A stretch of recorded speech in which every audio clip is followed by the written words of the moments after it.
Fala, nação tricolor ligada no Sou Mais Bahia, tudo beleza? Barbaço na área, tô aqui para começar mais um vídeo, dessa vez mais um plantão tricolor com as últimas informações do Esquadrão de Aço para você, torcedor do Bahia, ficar muito bem informado. Chegou, deixa o like, se inscreve, ativa o sino, claro, compartilha com a geral para dar aquela moral muito importante pra gente. Muito obrigado pelas mensagens aí no primeiro vídeo, nesse retorno às gravações aqui no Sou Mais Bahia. A gente retoma também o ritmo nas redes sociais, então fiquem atentos. Principalmente você que tem Instagram, iremos soltar conteúdos, vídeos um pouco mais curtos, né? Um pouco menores, sobre o Esquadrão de Aço. E a gente vai começar esse vídeo de hoje fazendo uma homenagem justa, uma homenagem que para mim é muito digna.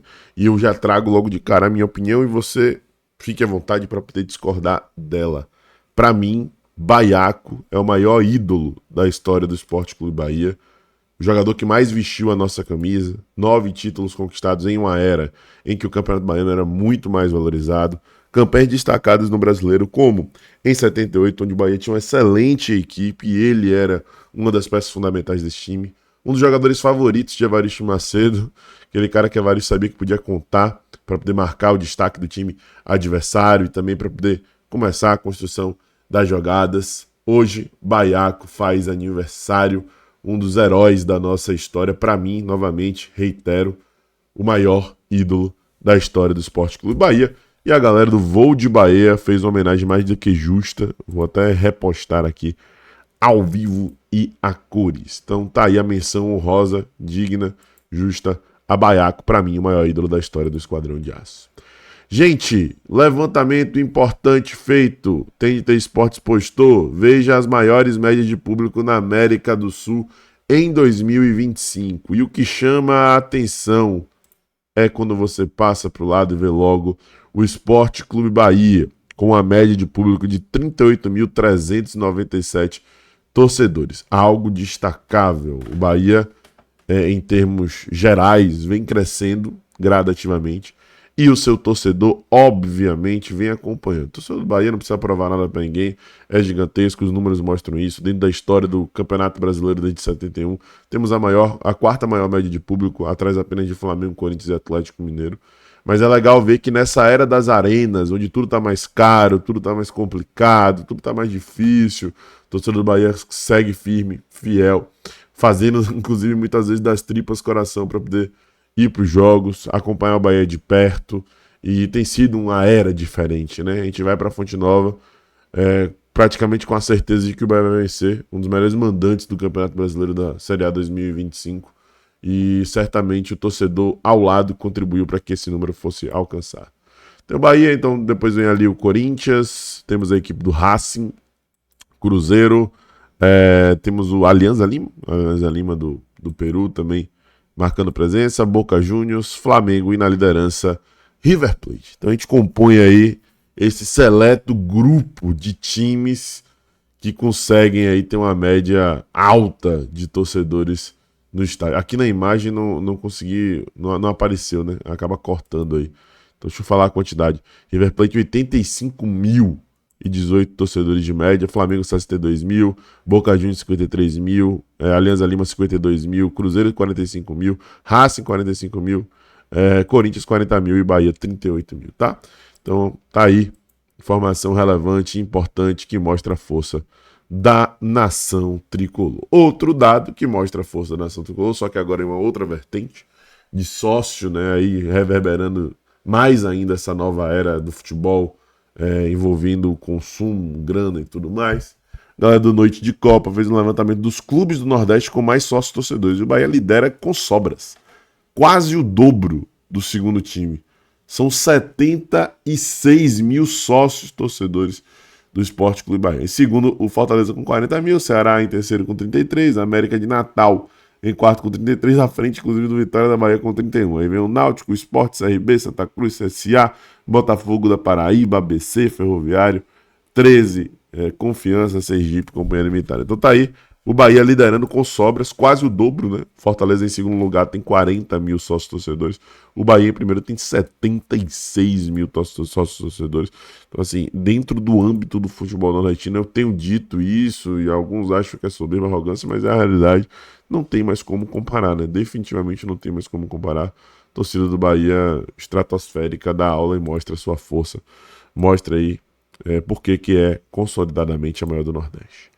Vamos falar agora sobre o mercado da bola. E aqui eu quero trazer, acima de qualquer informação, uma reflexão que eu julgo como necessária a respeito de leilão no futebol brasileiro e como o Bahia, tendo hoje o seu nome diretamente atrelado ao Grupo City, contribui para que o esquadrão seja inserido nesses leilões e acabe, de certa maneira, tendo que agir de maneira completamente estratégica dentro do mercado do futebol, sobretudo do futebol brasileiro. Vocês vão entender o que eu quero dizer. Matéria da Camila Souza e do Diogo Marques a respeito de Zé Lucas, lá no Globo Esporte. Esporte reduz pedida para vender joias Zé Lucas, monitorado por clubes europeus. Veja detalhes. E aí na matéria há o seguinte: o Esporte reduziu a própria pedida para vender o valor de Zé Lucas, 17 anos. O Leão quis, ao longo de 2025, cifras na casa dos 15 milhões de euros, o que dá cerca de 94 milhões de reais, para negociar sua joia da base. Mas hoje, a direção vê como pouco provável concretizar o negócio nestas condições e trabalha com estimativa de transferência numa operação variando entre 7 a 14 milhões de euros. O radar do staff do atleta monitora a possibilidade internacional no que é o principal plano de carreira construído para Zé Lucas. Nos últimos meses, clubes da Europa, incluindo do leste do continente, de nomes não revelados, rondavam o prata da casa, insinuando uma proposta. Até agora, porém, o movimento não ocorreu. Zé Lucas, que se destacou inclusive muito no Mundial Sub-17, junto com Delhan, Pablo, Arthur Jampa, ele era o capitão da equipe, diga-se de passagem. Para recalcular o preço do seu ativo, o esporte considerou os empecilhos de valorizar o atleta em um ano de crise financeira e rebaixamento da Série B, além das cifras praticadas em transferências de garotos de idade semelhante ao de Zé. Caso, por exemplo, do lateral direito Ângelo, de 17 anos, companheiro do volante rubro-negro no Mundial Sub-17 de 2025, cria de Cotia, irá defender o francês Strasbourg quando completar 18 anos de idade. A venda rendeu 5 milhões de euros ao bolso do São Paulo, com um contrato prevendo mais 2 milhões de euros para o jogador, caso ele atue 2.000 minutos na equipe profissional antes de seguir rumo à Europa. Desde que subiu ao profissional do esporte na temporada passada, Zé Lucas recebeu diversas sondagens de clubes. Só uma proposta oficial em meados de 2025, o Flamengo sinalizou com uma oferta de 8 milhões de euros pela aquisição de 80% dos direitos econômicos do jogador, prontamente recusada pela gestão do rubro-negro pernambucano. O volante prata da casa tem vínculo na Ilha do Retiro até abril de 2028 e multa para transferências nacionais reajustada para 100 milhões de reais. Para clubes estrangeiros, o valor é de 50 milhões de euros, 314 milhões de reais. Em 2025, o Zé Lucas fez 34 jogos com a camisa rubro-negra. Essa situação, o Grupo City já se interessou por Zé Lucas, tá? O Grupo City segue monitorando a situação de Zé Lucas, analisando de perto. E aí eu falo Grupo City mesmo, não tô falando Bahia, porque pode ser que o plano não seja passar por aqui, assim como pode ser que o plano seja passar por aqui. Mas essa situação da multa nacional ser de 100 milhões e a multa internacional ser de 314 milhões faz com que o Bahia seja um caminho, uma via de acesso mais palpável, né, para construir uma carreira do atleta dentro da Europa. Então, o primeiro ponto é esse: não dá para descartar a viabilidade de uma negociação. Se o esporte já aceita a partir de 7 milhões de euros, a situação já fica extremamente flexível, né? Menos de 50 milhões de reais para poder pode chegar para poder viabilizar um acordo. Para o Bahia isso hoje não é nada assombroso, principalmente para um atleta tão jovem, tão promissor, tão cobiçado. A gente sabe que o Bahia pensa na questão técnica, mas também pensa na questão financeira. Esse é um ponto. E o outro ponto é o seguinte, cara.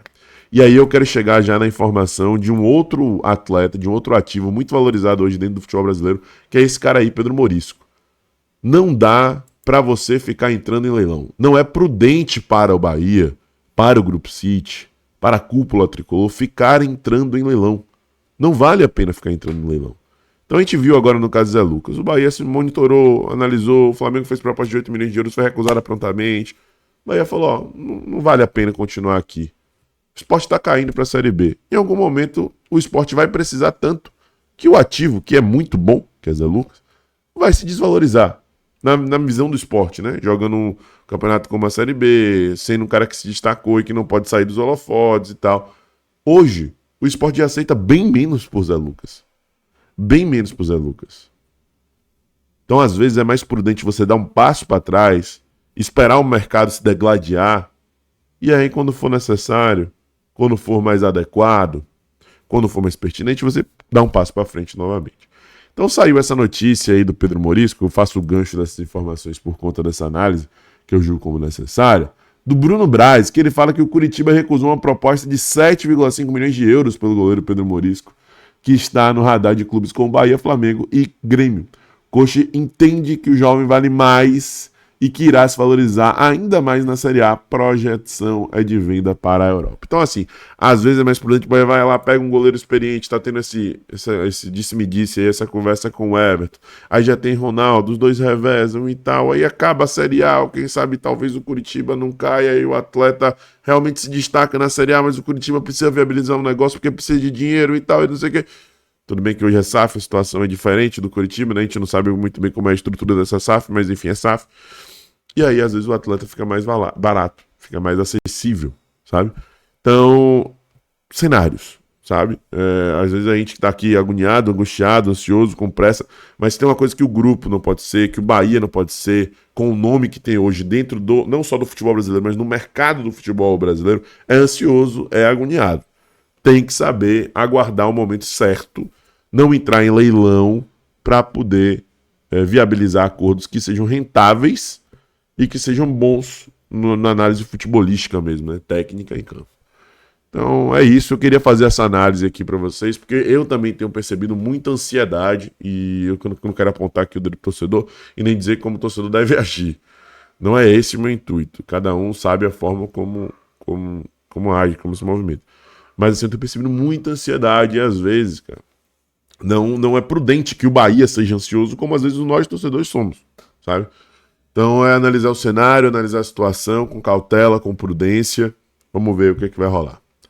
Deixe seu like, se inscreve, ativa o sininho, compartilha, gente. Um abraço, tamo junto, até a próxima. Eu sou Mais Bahia, eu sou Mais do Nordeste.